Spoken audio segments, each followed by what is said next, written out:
araw mga boss, ngayong araw magpapalit ako ng taillight dahil sira na katagalan. At yan na nga mga boss, dumating na ang order kong bagong taillight galing sa Shopee. Murang mura lang yan, 300 plus lang yan, pares na. Pagka bukas nito, ikakabit ko na rin, kaya panoorin nyo ako kung paano ko ikabit. Yan na nga mga boss, tingnan nyo, bagong bago. At eto na mga boss, ikakabit ko na. Panoorin nyo ako paggawa ng bracket para matibay. Angular nga palang ginamit ko dyan. Panoorin nyo ako kung paano ko gawin.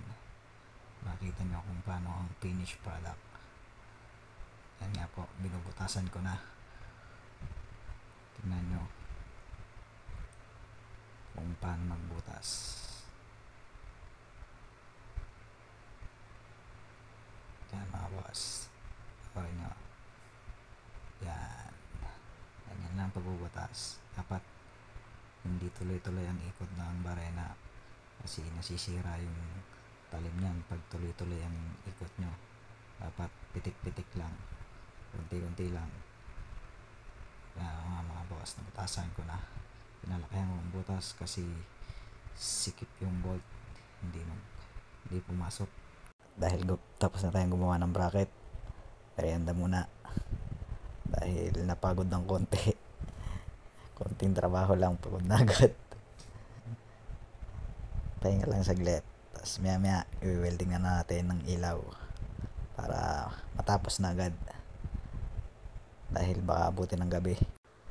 At ito na mga boss, i-welding ko ng bracket. Dapat full weld ang pag-welding dyan dahil hindi pwede yung ispat-ispat lang. Ispat-ispat lang kasi minsan bumibitaw, lalaglag yung ilaw, di sayang ang pera. Kaya dapat isang trabaho lang, tibayan na natin. Full weld lagi dapat, siguraduhin natin hindi malalaglag. Check natin lagi para hindi sayang ang trabaho, hindi sayang ang pera. At dahil tapos na tayong mag-welding ng bracket, magwa-wiring naman tayo mga boss. Susunod natin kung alin yung stoplight, park light, signal light, saka reverse light.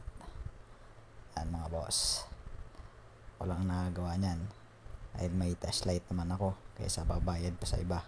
Sayang din. At yan na mga boss, nakakabit na. Gumagana naman siya lahat. Salamat sa panonood.